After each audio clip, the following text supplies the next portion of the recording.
Welcome back to our channel.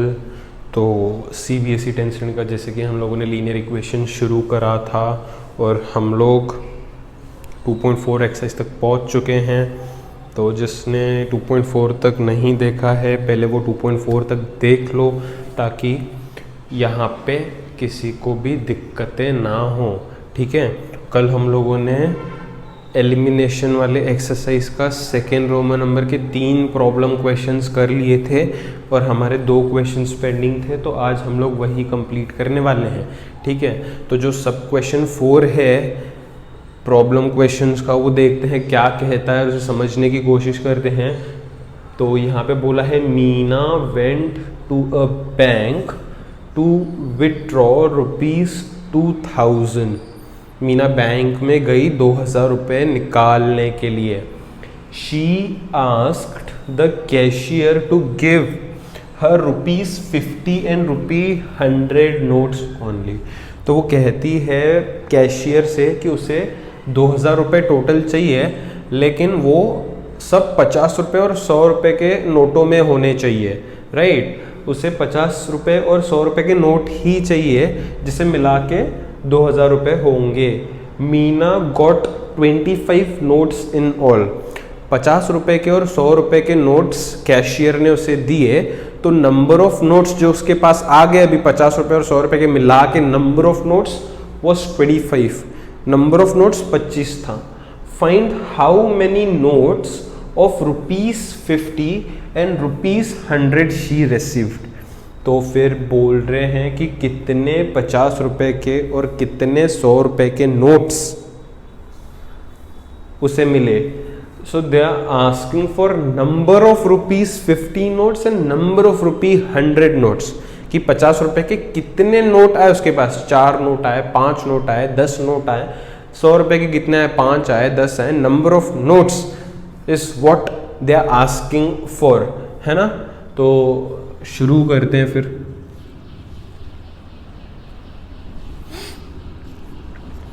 मैं यहां पे लिखता हूं let Meena received X notes of ₹50 and let she received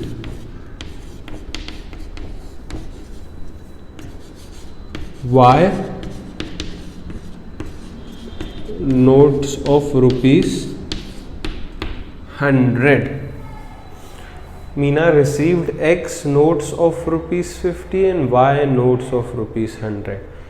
50 रुपये के उसके पास X नोट्स हैं, 100 रुपीज़ के उसके पास Y नोट्स हैं। ओके, तो Meena went to a bank to withdraw 2000। Total amount कितना है, 2000 रुपये। 50 रुपये के और 100 रुपये के नोट अगर सारे मिलाएंगे अमाउंट तो 2000 रुपये होता है। तो मैं लिखता हूँ as per first condition. Amount की बात कर रहा हूँ मैं, अमाउंट की 2000 रुपये अमाउंट होता है। अभी 50 रुपये का अगर एक नोट है तो अमाउंट कितना हुआ, 50। 50 रुपये के अगर 2 नोट है तो अमाउंट कितना हुआ, 50 × 200। 50 रुपये के अगर 3 नोट हैं तो अमाउंट कितना हुआ, 50 × 3 150। 50 रुपये के अगर 4 नोट हैं तो टोटल अमाउंट कितना हुआ, 50 × 4 200। मल्टीप्लाई करके मिल रहा है। अगर वैसे ही 50 रुपये के X नोट है तो अमाउंट कितना हुआ, 50 × X 50X। 50 रुपये का कितना अमाउंट हुआ, 50 × X 50X। Same goes for 100 rupees. 100 रुपये का अगर एक नोट है तो कितना अमाउंट हुआ, 100 × 100। 100 रुपये के अगर 2 नोट है तो कितना हुआ, 100 × 2 200।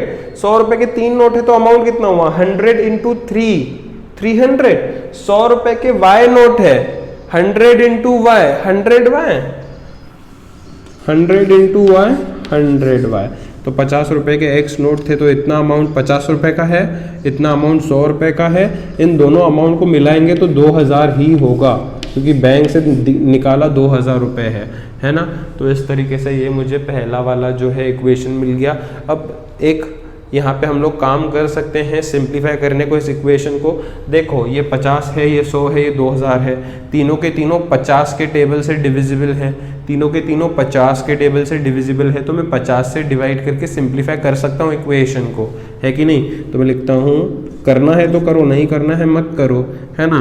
तो आगे फिर कैलकुलेशन तो थोड़ा सा मुश्किल होगा, और कुछ भी नहीं। Divide all terms by 50। अगर कभी भी दिखे कि इक्वेशन सिंप्लीफाई हो रहा है तो कर देना चाहिए, है ना। तो 50 को 50 से डिवाइड करेंगे तो x ही रह जाएगा, 100 को 50 से डिवाइड करेंगे तो 100/50, 50 1 52 हो जाएगा, बरोबर हैं।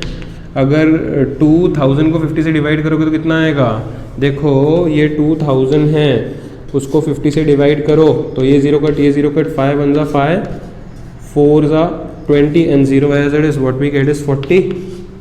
तो फिर इसको सिंप्लीफाइड को इक्वेशन 1 बोलने का, इक्वेशन 1 बना दिया। लिखते हैं एस पर सेकेंड कंडीशन। सेकेंड कंडीशन क्या है, Meena got 25 notes in all. Number of notes, कितने नंबर ऑफ नोट्स मिले उसको, 25 टोटल। जैसे 50 रुपए के x नोट है, 100 रुपए के y नोट है, तो x और y मिलके 25 नोट मिले उसको, है ना। तो सेकेंड इक्वेशन है ये x plus Y equal to 25। ये अमाउंट नहीं है, ये अमाउंट नहीं है। अगर अमाउंट होता तो 50x और 100y लिखता मैं, अमाउंट नहीं है ये है नंबर ऑफ नोट्स 25। तो 50 रुपए के x नंबर ऑफ नोट्स है उसके पास, 100 रुपए के y नंबर ऑफ नोट्स है उसके पास, तो x प्लस वाई मिलके 25 नोट है उसके पास। समझो बात को, ठीक है। तो ये बन गया अपना इक्वेशन 2। अमाउंट होता है तो ऐसा लिखना है, ठीक है। तो यहाँ पे इक्वेशन 1 और इक्वेशन 2 में देख पा रहे होंगे x और x सेम है, x का साइन प्लस है यहाँ पे, x का साइन प्लस है यहाँ पे, सेम साइन। सबट्रैक्ट 1 एंड 2, तो बस सबट्रैक्ट करना है इसको। सबट्रैक्ट कैसे करोगे, पहला इक्वेशन क्या है, x plus 2y equal to 40, x plus 2y equal to 40। उसके नीचे इक्वेशन क्या है, x plus Y equal to 25। सब साइंस चेंज करेंगे सब्ट्रैक्शन में, ये माइनस हो जाएगा, ये माइनस हो जाएगा, ये माइनस हो जाएगा। अभी काफ़ी बार बता चुका हूँ मैं, अगर कोई डायरेक्टली वीडियो देख रहा है तो समझ में नहीं आएगा एलिमिनेशन मेथड, पहले इसके पीछे वाले वीडियोस देखने ही पड़ेंगे। तो ये x माइनस एक्स तो एलिमिनेट हो जाएगा, है ना। ये साइन तो देखेंगे भी नहीं, प्लस माइनस माइनस 2y में से y माइनस होगा, y बचेगा, 40 में से 25 माइनस होगा तो 15 बचेगा। तो y जो है वो 15 है। मैं लिखता हूँ put y equal to 15 in equation 2, क्योंकि सिंपल है। इक्वेशन 2 है x plus Y equal to 25, जहाँ पे y मुझे 15 है, इक्वल टू 25। 15 को शिफ्ट करो तो x इक्वल टू मिलेगा 25 माइनस 15, x मिलेगा 10। हो गया खत्म। नीचे स्टेटमेंट लिखो, Meena received 10 notes of ₹50, also she received 15 notes of ₹100। तो इस तरीके से सम यहाँ पे ख़त्म होता है। आई होप सभी को समझा है, बिल्कुल आसान है, मुश्किल नहीं है। शांति से, ढंग से, बढ़िया तरीके से नोट कर लो। तो आइए बढ़ते हैं एक्सरसाइज के आखिरी क्वेश्चन पे और देखते हैं आखिरी क्वेश्चन में क्या दिया गया है। तो बोला है a lending library has a fixed charge for first 3 days and additional charge for each day thereafter. तो एक लेंडिंग लाइब्रेरी है। लेंडिंग लाइब्रेरी का मतलब होता है जो पैसे लेके बुक्स देते हैं वो। तो यहाँ पे बोला है कि लाइब्रेरी जो है वो कुछ इस तरीके से चार्ज करता है कि पहले 3 दिनों के लिए एक चार्ज होगा, फिक्स्ड अमाउंट, है ना। मिनिमम अमाउंट जो है वो पहले 3 दिन का भरना ही है सबको, है ना। तो सपोज 3 दिन का 10 रुपये चार्ज है, तो सभी को 3 दिन का 10 रुपये चार्ज भरना है। And additional charge for every extra day. तो 3 दिन के बाद अगर कोई भी एक दिन एक्स्ट्रा ले रहा है तो उसका एक्स्ट्रा चार्ज उसे पे करना पड़ेगा पर डे का। 3 दिन का चार्ज तो एक है और पर डे का चार्ज एक है। मान लो 3 दिन का चार्ज 10 रुपये है, मान लो 3 दिन का चार्ज 10 रुपये है और एडिशनल डे का चार्ज 2 रुपये है। और कोई ले रहा है 5 दिन के लिए बुक को, तो उसको कितना पे करना पड़ेगा? इसमें से 3 दिन का तो उसने 10 रुपये पे कराई है, वो तो फिक्स ही है ना। अब उसने कितने दिन एक्स्ट्रा लिए? 2 दिन एक्स्ट्रा लिए, तो 2 दिन का एडिशनल चार्ज वो 2 रुपये से भरेगा। अगर 2 दिन का एक्स्ट्रा चार्ज अगर 2 रुपये से भरेगा वो, है ना, क्योंकि एक्स्ट्रा डे का चार्ज है 2 रुपीज़, तो 2 दिन एक्स्ट्रा लिया है, 2 रुपये के हिसाब से 4 रुपये होता है, तो total that person has to pay 14 rupees. इस तरीके से होता है, समझा। 3 दिन का चार्ज एक फिक्स है, और उसके बाद जितने भी डेज एक्स्ट्रा कोई लेगा बुक, उतना पर डे के हिसाब से उसे पे करना पड़ेगा। समझ रहे हो? ठीक है, तो ये इस तरीके से चलता है। आगे बोला है Saritha paid ₹27 for book she kept for 7 days, while Sushi paid ₹21 for book she kept for 5 days. Find the fixed charge and the charge of each extra day. देखो यहाँ पे क्या पूछा है, फिक्स्ड चार्ज पूछा है और एक्स्ट्रा डे का चार्ज पूछा है। तो मैं लिखता हूँ let fixed charge for 3 days, 3 दिन का है वो चार्ज, बी X रुपीस। 3 दिन का चार्ज X है, 3 दिन का मिला के चार्ज X है ना। तो let fixed charge be X, charge for each extra day be Y rupees. अब इसका इक्वेशन देखना किस तरीके से बना रहा हूँ, काफ़ी आसान है। एज पर फर्स्ट कंडीशन बोला है सरीथा पेड 27 फॉर 7 days, 7 दिनों के लिए बुक खरीदा है सरीथा ने, एंड शी हैज पेड ₹27। तो देखो 3 दिन का चार्ज तो X है जो कि फिक्स्ड है, जो कि सबको भरना है, तो 3 दिन का तो X उसने भर लिया, है ना। लेकिन उसने बुक रखा है 7 दिनों के लिए, जिसमें से 3 दिन का चार्ज यहाँ पे हो गया है। बचे कितने दिन? 4 दिन एक्स्ट्रा बचे, 7 days के लिए लिया है ना उसने, जिसमें से 3 days का she has already paid X rupees, है ना।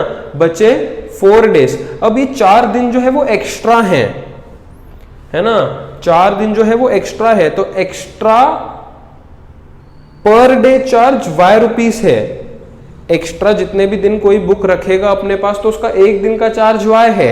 ऐसे उसने 4 दिन एक्स्ट्रा रखा है बुक, तो 4 दिन का जो चार्ज होगा वो 4Y होगा, 1 दिन का Y है ना, तो 4 दिन का कितना होगा? 4Y होगा। तो ये मिला के उसने 27 रुपीज पे करे हैं, है ना। अब कुछ लोग सोचते होंगे यहाँ पे 3 दिन का X है तो 3X क्यों नहीं लिखा? ये 3 दिन का टोटल चार्ज X है, समझ रहे हो। ये ईच डे का चार्ज Y है, 1 दिन का Y है, इसलिए 4 दिन का 4Y होगा। ये 3 दिन का मिला के X कंसिडर किया हमने, समझा फर्क? समझा यहाँ पे, है ना। क्योंकि बहुत सारे स्टूडेंट्स ये क्वेश्चन पूछते हैं, इसलिए मैंने क्लियर कर लिया यहाँ पे। एज पर सेकेंड कंडीशन पे आते हैं। अब सेकेंड कंडीशन आई होप सबको बनाने आएगा। Sushi paid 21 for book she kept for 5 days, 5 दिन के लिए उसने बुक खरीदा है लाइब्रेरी से। तो 3 दिन का तो X है चार्ज, 3 दिन का मिला के X चार्ज है, लेकिन उसने खरीदा है 5 दिनों के लिए, तो 3 दिन का तो उसने भर लिया X। कितने एक्स्ट्रा दिन हुए यहाँ पे? 5 में से 3 निकल गए, एक्स्ट्रा 2 दिन हुए, तो 2 दिन का चार्ज वो Y रुपी से 2Y भरेगी, क्योंकि 1 दिन का एक्स्ट्रा चार्ज Y है, तो 2 दिन उसने एक्स्ट्रा रखा है बुक, तो 2Y एक्स्ट्रा भरेगी वो, तो 2Y टोटल मिला के कितना हो गया? 21। This is equation 1, this is equation 2। हमने दोनों इक्वेशन यहाँ पे बना लिए हैं। x का साइन यहाँ पे प्लस है, x का साइन यहाँ पे प्लस है, सेम साइन है इसलिए सबट्रैक्ट कर देंगे। मैं लिखता हूँ सबट्रैक्ट 1 एंड 2, तो ये है x plus 4y equal to 27, ये है x plus 2y equal to 21। Subtract करते समय साइंस चेंज हो जाएंगे, x तो कैंसिल ही हो जाएगा, ये साइन तो देखना नहीं है। 4y माइनस 2y हो जाएगा, 27 माइनस 21 इज 6, तो y का value is 6/2 which is 2 1 2 3, so y is 3। y को कोई भी एक इक्वेशन में पुट करके x ढूंढ सकते हैं, है ना। तो सबसे छोटा वाला इक्वेशन मुझे सेकंड लग रहा है, मैं सेकंड में करूँगा। हालांकि कोई भी इक्वेशन में करेंगे तो आंसर तो वही आएगा, है ना। Put y equal to 3 in equation second है x plus 2y equal to 21। अब इसको यहाँ पे सॉल्व करेंगे तो x प्लस 2 y की जगह पे मैं कितना रखूँगा 3 विच इज़ इक्वल टू 21। तो x प्लस 2 3 ज़ा 6 equal to 21, x equal to 21 plus 6 उधर क्या तो -6, x इज इक्वल्स टू कितना हो जाएगा 15। ठीक है, तो 3 दिन का fixed charges 15 and per day extra charges ₹3। I hope सबको समझा है ये भी क्वेश्चन। फटाफट से स्क्रीन पॉज करके नोट कर लो। यहाँ पे एक्सरसाइज खत्म होता है, कल फिर शुरू करेंगे नया एक्सरसाइज। तब तक के लिए ढंग से प्रैक्टिस कर लो।